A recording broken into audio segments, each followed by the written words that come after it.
નમસ્કાર મિત્રો, એમકે એજ્યુકેશન અપડેટ ચેનલમાં તમારું હાર્દિક સ્વાગત છે। લોકરક્ષક યુવાનો સાથે આજે હું નવા વિષયની વાત કરવા જઈ રહ્યો છું। મારે તમારી સાથે ઘણી બધી વાત કરવી છે, પરંતુ મને સમય મળતો ન હોવાના કારણે હું તમારી સાથે વાત કરી શકતો નથી।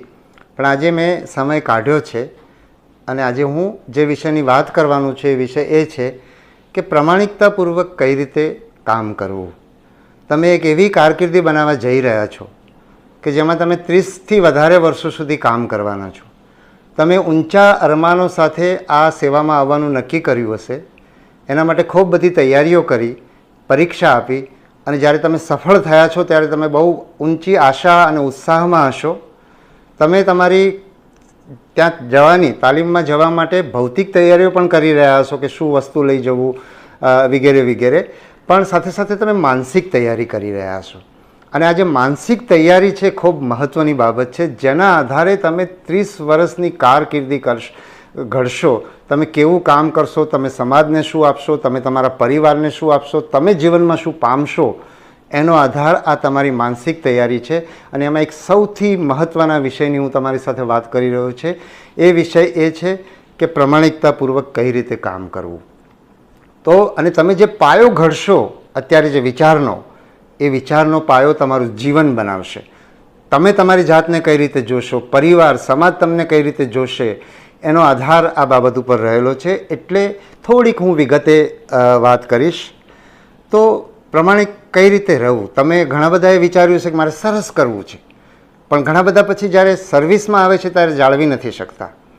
તો એ કેમ એવું થાય છે અને એવું ના થાય એ માટે શું કરવું જોઈએ, એની હું આજે વાત કરી રહ્યો છું। અને આ વાત એટલા માટે પણ કરી રહ્યો છું કે હું જ્યારે આઈપીએસમાં જોડાયો ત્યારે મારા સિનિયર્સે મારી સાથે આ વાત કરી છે અને મને ઉપયોગી થઈ છે। એમાંથી એક બે વાત હું આજે તમારી સાથે કરીશ પણ ખરો। તો એટલા માટે પણ હું આ વાત કરી રહ્યો છું કે મને કોઈકે આપ્યું છે એ મારે તમને આપવું છે। તો હવે પ્રમાણિક કઈ રીતે રહેવું, એમાં કેટલાક તત્વો। એક છે સાદગી। સાદગીપૂર્વક જીવ્યા સિવાય પ્રમાણિકતા શક્ય નથી એવું મને લાગે છે। અને એનો એક હું તમને મારો જ અનુભવ કહું। હું જ્યારે શરૂઆતમાં પહેલાં 1-2 વર્ષની જ હું વાત કરું છું, ત્યારે હું કોઈક જગ્યાએ કામ કરતો હતો ને એક અધિકારી બહુ પ્રમાણિક જણાતા હતા, પણ એમની જીવનશૈલી જે હતી એ ખૂબ ખર્ચાળ હતી। તો એ વખતે મારા ભાઈ ગામથી મને મળવા આવ્યા હતા અને એમણે મને એમ કીધું કે આ સાહેબ આટલું બધું ખર્ચાળ જીવન જીવે છે, તો પ્રમાણિક કઈ રીતે રહેતા હશે। તો મેં એમને જવાબ આપ્યો, તો એક્ઝેક્ટ મને યાદ નથી આવતો, પણ મારો જવાબ એવો હતો કે ના એ તો જે રીતે જીવે છે પણ પ્રમાણિકતાપૂર્વક જીવી જ શકે। પણ અમે જોયું પાછળથી કે એ અધિકારી પ્રમાણિકતાપૂર્વક જીવી નહીં શક્યા આગળના સમયમાં। તો એક બહુ પહેલો દાખલો છે કે તમે ઉડાઉ ખર્ચા કરો અને પછી પ્રમાણિક રહી શકો એવું નહીં બને। એટલે એક તો સાદગી રાખવી પડશે, દેખાદેખીથી બચવું પડશે। પેલાએ આવી ઘડિયાળ લીધી કે પેલાએ આવો મોબાઈલ લીધો, તો આ બધા સાધનો છે। ઘડિયાળ સમય માટે છે કે મોબાઈલનો ઉપયોગ છે, એ દેખાડવા માટે નથી। એટલે જો એ દેખાડાથી દૂર રહેશો, બીજા લોકો શું કરે છે એ જોઈને તમે ખર્ચ કરવાનો પ્રયત્ન કરશો, તો તમે બહુ ખર્ચા કરશો ને ખર્ચા પૂરા કરવા માટે તમારે બીજા રસ્તાઓ અપનાવવા પડશે ને તમે પ્રમાણિકતાપૂર્વક નહીં જીવી શકો। અને તમે તમારામાંથી, હું માનું છું કે યુવાનોને આવા અરમાન હોય છે કે મારે દેશ માટે કંઈ કરવું છે, મારે બહુ પ્રમાણિકતાથી કરવું છે, ભ્રષ્ટાચાર તમને ગમતો નથી, અને છતાંય આપણે બધા પણ એ રસ્તે ચાલીએ છીએ કારણ કે આપણા ખર્ચા એવા હોય છે કે જે આપણા પગારમાંથી ના પોસાય।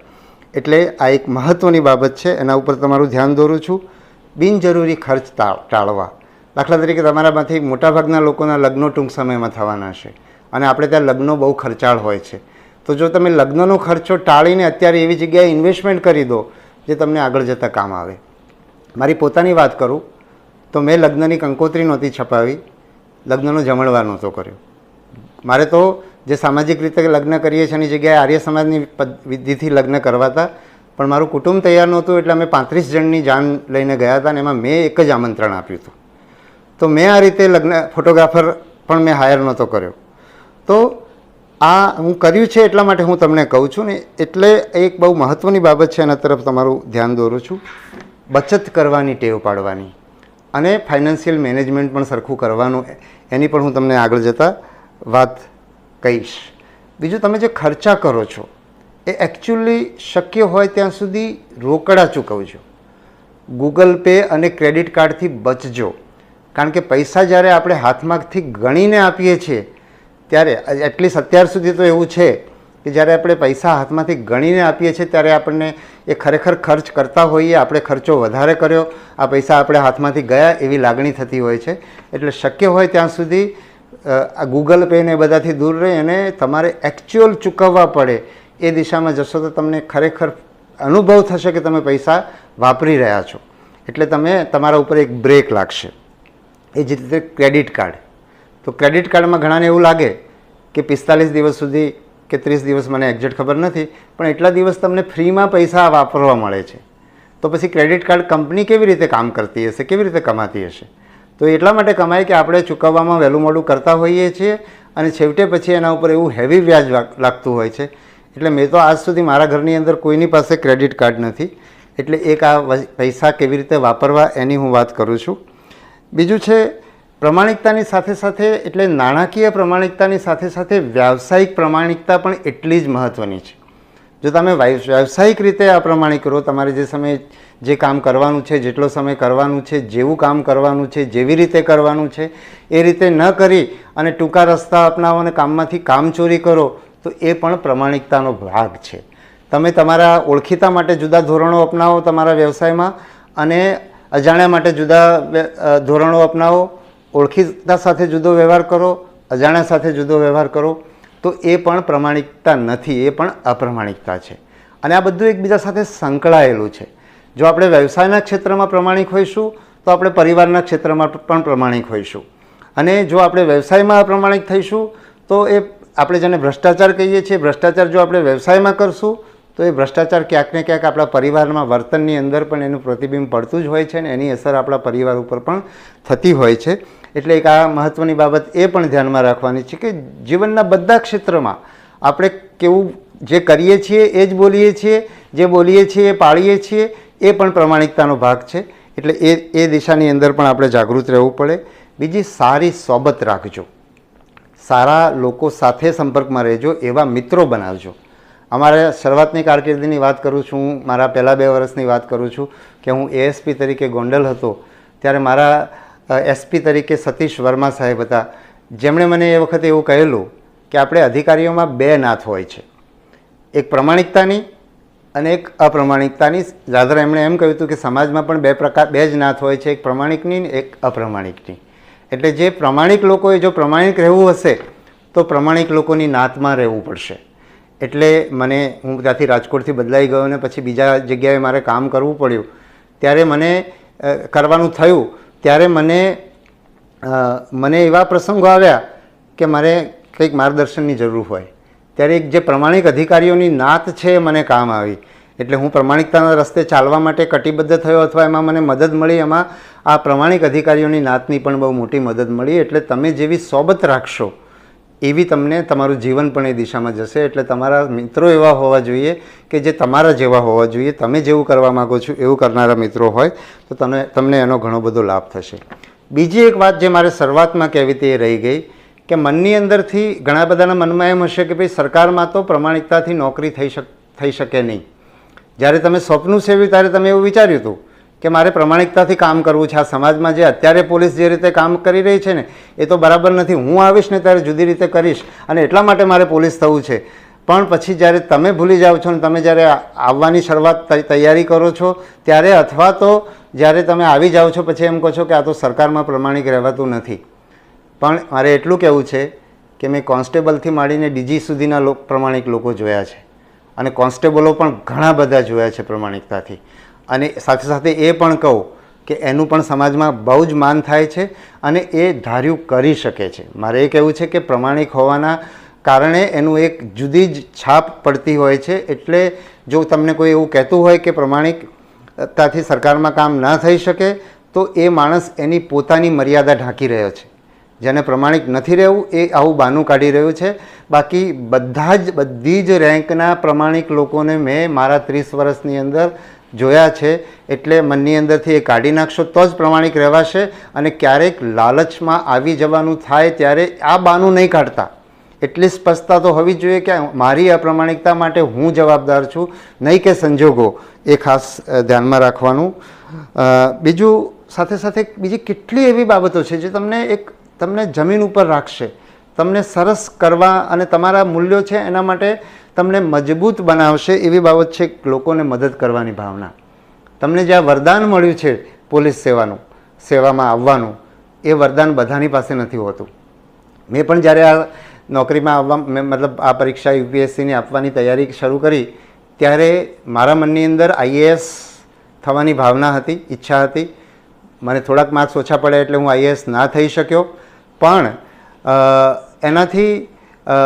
એનાથી હા એટલે હું આઈએએસ ના થઈ શક્યો. પણ હું એટલું કહીશ કે આઈપીએસ અને આઈએએસ મારે એટલા માટે પણ થવું હતું કે આઈએએસની અંદર બહુ મોટા ફલક ઉપર કામ કરવાનું થાય, નીતિ ઉપર કામ કરવાનું થાય. દાખલા તરીકે રાજ્યની શિક્ષણ નીતિ કોણ ઘડે? તો આઈએએસ અધિકારી ગણે.